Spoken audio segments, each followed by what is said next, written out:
Well, welcome to Reading Aloud, and today I'm really on home ground. Picture books and poetry. Thomas Gray said poetry is thoughts that breathe, words that burn. And we'll be examining an anthology that one reviewer said could save lives. Also in this week's show, Baby Brains, on stage with author Simon James.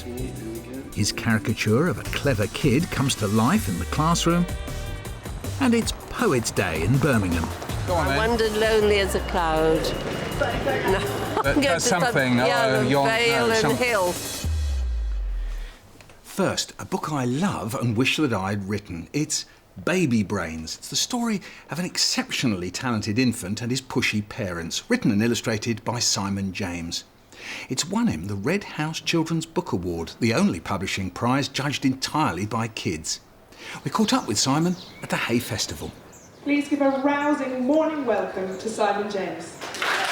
Simon isn't one of those shy, reticent authors. He's a tent performer, a bit of a ham, who's more than happy to show how he created the smartest baby in the world. When I draw babies, I like to think of potatoes. It helps, honestly. I was quite interested in the idea of hot housing children. We're always preparing children for what's next rather than just simply being here. And I felt that it was very interesting that some parents actually want to prepare their children even when they're in the womb by playing tapes of music or soothing them or something. And I wondered what it would be like to go that little bit further and really develop this child's ability. Then you would be born with this incredibly intelligent baby. Does he look very clever, though? No, he doesn't look very clever yet, does he? What could I have around him that would make him look really clever? 10p from your mum, if you can tell me. Computer. Computer. That's fantastic. I think humour is a very important tool in storytelling. One of the things that humour does, which I find quite amazing, is that you can only laugh now. It brings you totally to the present. You can't prepare for laughter. You can't live in anticipation of it. It's there when it happens. So as a device in storytelling and to use in books, it's a wonderful way of bringing the immediacy of what is happening within the words right now. There's a very clever baby. Nice big mobile phone. There we go. In the months before Baby Brains was born, Mrs. Brains was very busy. She read out loud every night to the baby inside her tummy. She played music and foreign languages on headphones to her baby during the day. Mr. and Mrs. Brains wanted to make sure their baby was going to be very clever. And when they brought him home from hospital, Mrs. Brains laid him down in the brand new cot. "Sleep tight, Baby Brains," she whispered.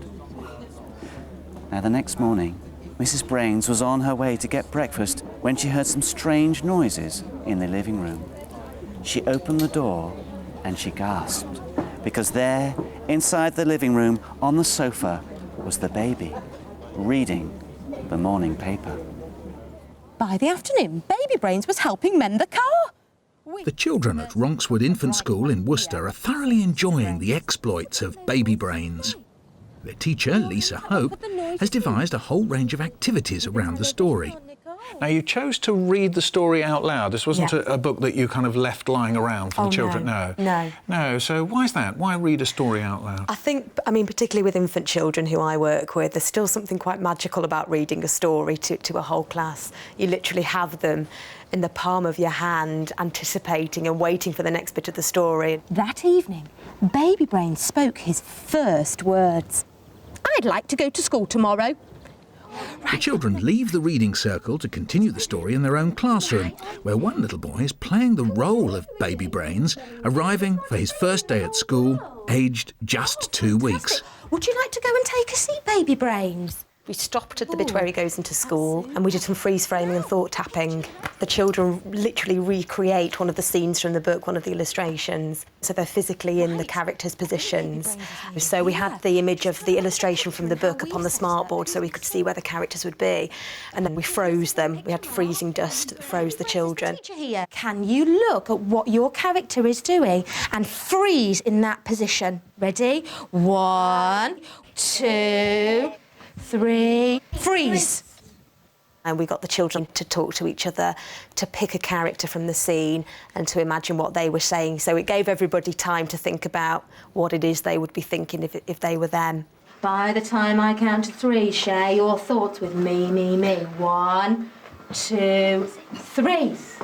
I'll be the teacher. I'm going to be the teacher. We did it as a whole class first of all, and then they went into small groups. By the time I count to 3, share your thoughts with me.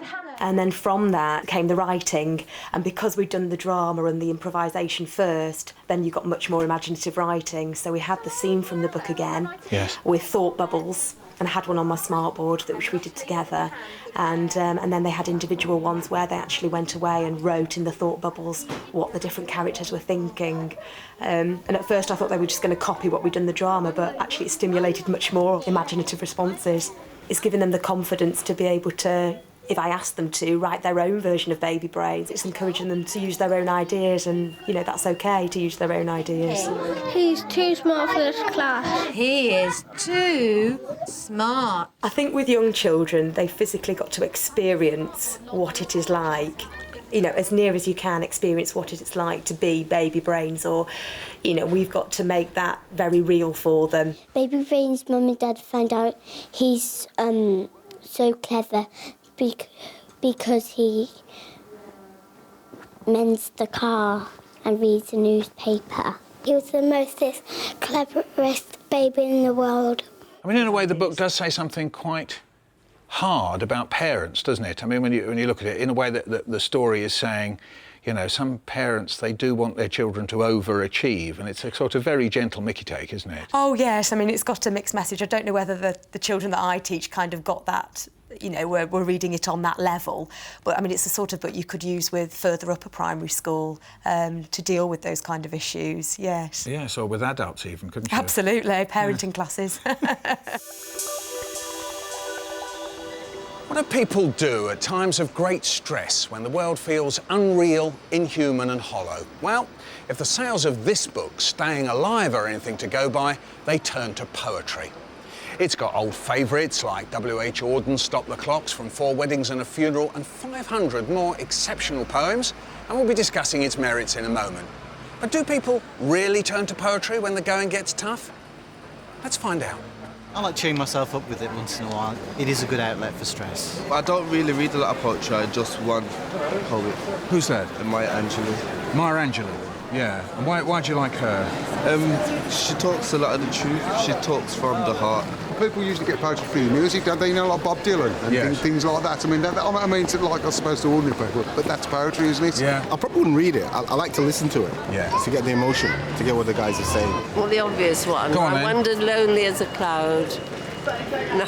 That does something. Vale and hill. I wandered lonely as a cloud, or something like that. You know, just things that spring to mind. Actually, that's actually an improvement. I wandered lonely as a cloud, or something like that. That's quite a good line. Can you remember any that you liked? No, I didn't like any really. You did not a single one? No, not really. Hunting of the Snark. Has to be every time the Hunting of the Snark. I do like some of the serious stuff as well. Yeah. Spike Milligan's done some beautiful stuff. Helen Steiner, she's good. Is she? I don't know her. Helen Steiner. She does all the quotes for like cards and bereavements and stuff like that. She's great. There's a worm outside and he's wriggling on his belly. Why doesn't he come inside and see what's on the telly? That's Spike. That's Spike, yeah. Sometimes I feel I just can't need the things I need in time, and time comes again and again, and it's a fire in which we all burn and turn and think that sometimes I just need to stop and think. Impressive. But does poetry please our panel? We've all been reading the best-selling anthology, Staying Alive. Jane, are you a poetry reader? Yeah, I do. I read poetry every day. I keep Really? it in the loo, by my bed, on my desk. I just like poems. If you're stuck, there's a poem. If you're having a good time, there's a poem. If you're feeling really miserable, there's a poem. And this book is just great for that. Yes, we've got 12 sections there, haven't we, Mike? Let's just run through one or two of those. We've got My People, War and Peace, In and Out of Love, slightly unexpectedly perhaps, Me, the Earth, the Universe. You can't get more ambitious than that, can you? You can't, no. And then finally, The Art of Poetry. Now, did this grab you? Are you a reader of poetry usually? Not regularly, not for a long while, but I must say that I thoroughly enjoyed going through it. You can dip into it. There are 500 poems in here, many of which I hadn't come across before, and I found myself staying with the book much longer than I expected to, and turned up some real gems that I totally enjoyed. Like? Some of the Eastern European poets in particular I liked. There's one called Luck in Sarajevo. I'll just quote you a couple of lines from it. You go stand in a bread line and end up in an emergency room with your leg amputated. That was one guy's view of Sarajevo in 1992, which I don't think anybody could have put that better. I remember things happening like that at the time, but you never think about the mundanity of standing in a bread queue and then losing your leg 10 minutes afterwards. Samira, it's a very ambitious anthology. I mean, it is claiming a lot for itself. You know, if we say real poems for unreal times, I think Neil Astley wanted this somehow or other to really stake out what poetry can do in a difficult time. The need for poetry is more important now than it ever was, because I think we have to move beyond the functional use of language. And yeah, I do think that poetry can elevate your soul or confirm your experiences. And how does it do that? If we say, I mean, elevate your soul is fine, how can it do that? I mean, it is just words on the page. I mean, you know, the back of a cereal packet is words on the page, so how can poetry do that? Well, it's just the way that language is put together and meaning is formed through language. And so, again, it's not like the words on the back of a cereal packet because it's not so functional. But it's the fact that a poet chooses the very best words that he or she can and puts them together. There's some absolutely beautiful language in here, and you flick through it, you stop occasionally and just think, yeah, that just rings a bell with me, because I've felt exactly the same way. One of the things that poetry is very good at is the moment, isn't it? That whereas extended prose takes us into all the feelings of everybody quite often, or deeper and deeper into one person maybe, poetry is very good at just that little moment and the significance of the moment. Any surprises there for you? Yeah, I mean, it's quite a raunchy book. I really like the love section. I mean, I just like that sort of love poetry, which is really physical and quite sexy, really, and I really enjoyed all those. I think there's some great ones in here. From a teaching point of view, I'd go along with Jane. There are one or two very raunchy poems in here that you'd have to be very careful that you'd read through thoroughly. Come on, let's not beat about the bush, as it were. Let's find out what you're talking about. Well, I really like the one, page 254, Love Beginnings. 254, we'll all look to this now. This is a little bit of fun here. That just to watch them is to feel again that hitching in the groin, that filling of the heart, the old sore heart, the battered, foundered, faithful heart, snorting again, stamping in its stall. Love Beginnings from C.K. Williams, that one. You quite like that, a bit of old love there. Yeah, I like that. Now, is this a book that is going to find its way, if you like, through the gaps in your life? Will it be in your toilet? Will it be with you on a bus? I think that's its intention. It's quite a tall order for this book. It is quite a tall order, yeah. But having said that, I will return to it, most definitely.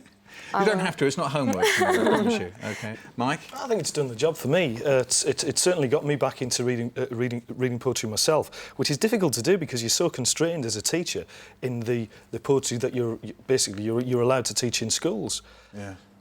Jane? I read it. I bought it and took it on holiday, and it was a great holiday book because, it kept me going for a whole fortnight.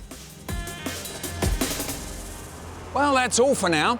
Just time for a little poem that I tell myself when times are tough. It's by Lord Byron. He imagined an epitaph on the gravestone of the Prime Minister he hated. Posterity will ne'er survey a nobler grave than this. Here lie the bones of Castlereagh. Stop, traveller, and piss. Bye now.